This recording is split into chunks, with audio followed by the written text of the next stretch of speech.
అమెరికాలో వేలాది మందిలో ప్రసంగమిస్తూ ఫస్ట్ మాటతోనే క్లాప్స్ కొట్టించుకున్న మహనీయుడు స్వామి వివేకానంద. మరి ఆ ప్రసంగం సుమారు గంట సమయం. సింపుల్గా 4 మినిట్స్లో క్లుప్తంగా ఈ వీడియోలో ఎక్స్ప్లెయిన్ చేస్తాం. డాక్టర్ మెగాస్టార్ చిరంజీవి గారిని స్వామి వివేకానందుడిగా చూపిస్తున్నాం. ఇది కేవలం చూసేవారి ఆనందం కోసం మాత్రమే, ఎవరూ తప్పుగా తీసుకోవద్దు. మరి ప్రసంగంలో ఇలా స్టార్ట్ చేశారు. అమెరికా సోదరీమణులకు నా నమస్కారములు. ఈ మాట చెప్పగానే ఆడిటోరియం మొత్తం క్లాప్స్తో దద్దరిల్లిపోయింది. వెంటనే ఇలా స్టార్ట్ చేశారు. మీరు నాకు ఇచ్చిన ఈ ఘన స్వాగతం నా హృదయాన్ని ఆనందంతో నింపింది. నేను ప్రపంచంలోనే పురాతనమైన హిందూ సాంప్రదాయానికి చెందిన వ్యక్తిగా మీ అందరికీ నా కృతజ్ఞతలు తెలియజేసుకుంటున్నాను. హిందూ మతం అనేది సహనం మరియు సార్వత్రిక స్వీకారం, అంటే యూనివర్సల్ యాక్సెప్టెన్స్.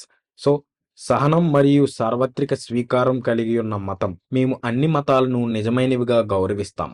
ప్రతి మతం తన సొంత మార్గంలో సత్యాన్ని అన్వేషిస్తుంది. నేను నా దేశం భారతదేశానికి చెందిన వ్యక్తిగా గర్వపడుతున్నాను.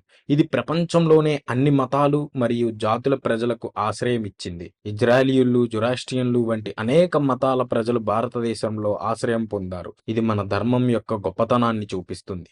మన ధర్మం ప్రకారం ప్రతి మనిషి యొక్క ఆత్మ దైవీకమైనది. మనం శరీరం కాదు, ఆత్మ. శరీరం మరణిస్తుంది, కానీ ఆత్మ అపారమైనది. అన్ని మతాలు ఒకే లక్ష్యాన్ని కలిగి ఉంటాయి. అవి వివిధ మార్గాల ద్వారా ఒకే దేవుణ్ణి చేరుకోవడానికి ప్రయత్నిస్తున్నాయి. ఇది ఎలా అంటే, ఒక కప్ప బావిలో జీవిస్తుంది. అది బావి కంటే పెద్దదైన సముద్రం గురించి ఊహించుకోలేదు. అదేవిధంగా ప్రతి మతం ఒక బావి లాంటిది. మనిషి ఆ కప్పలాంటి వాడు. బావిలో ఉండి తన మతం మాత్రమే సత్యమని భావిస్తున్నాడు. కానీ నిజానికి అన్ని మతాలు ఒకే సముద్రానికి చేరుకోవడానికి ప్రయత్నిస్తున్నాయి.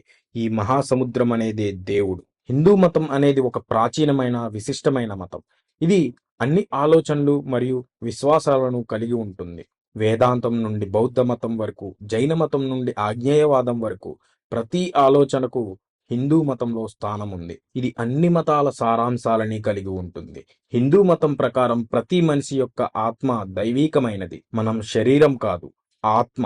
శరీరం మరణిస్తుంది, కానీ ఆత్మ అమరమైనది. మన జీవితం మన గత జన్మ కర్మల ద్వారా నిర్ణయించబడుతుంది. మనం పునర్జన్మల ద్వారా ముందుకు సాగుతాము. ఈ ప్రక్రియలో మనం మన ఆత్మ యొక్క దైవిక స్వభావాన్ని, పరిపూర్ణతను సాధిస్తాము. మతాంధత్వం అంటే ఫ్యాంటసిజం.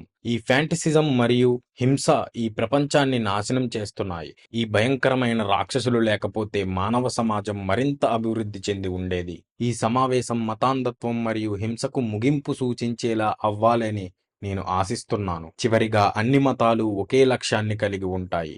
క్రైస్తవుడు హిందువుగా మారాలని లేదా హిందువుడు క్రైస్తవుడుగా మారాలని నేను కోరడం లేదు. ప్రతి మతం తన సొంత మార్గంలో అభివృద్ధి చెందుతుంది. అన్ని మతాలు ఒకే దేవుణ్ణి చేరుకోవడానికి ప్రయత్నిస్తున్నాయి. ఈ సమావేశం ప్రపంచానికి ఈ సందేశాన్ని ఇవ్వాలని నేను ఆశిస్తున్నాను. ఇలా ఆయన ప్రసంగంలో చాలా విషయాలు చెప్పారు. సింపుల్గా మీకు 3 to 4 మినిట్స్లో అర్థమయ్యేలా చెప్పాము. మాకు మీ సపోర్ట్ కావాలి. లైక్లు, కామెంట్ల వర్షం కురిపించండి. తెలుగు సినిమా అభిమానులైతే సబ్స్క్రైబ్ చేసుకోండి. ఈ వీడియో ఫేవరెట్ ఫ్యాన్స్ కి, మీ ఫ్రెండ్స్ అండ్ ఫ్యామిలీ మెంబర్స్ కి షేర్ చేయండి. నేను మళ్ళీ చెబుతున్నా, ఇవి ఏఐ జనరేటెడ్, కల్పితం మాత్రమే. ఏదైనా ఇష్యూ ఉంటే డిస్క్రిప్షన్లో ఉన్న మా మెయిల్కి మెయిల్ సెండ్ చేయండి. నెక్స్ట్ వీడియోలో కలుసుకుందాం. బాయ్.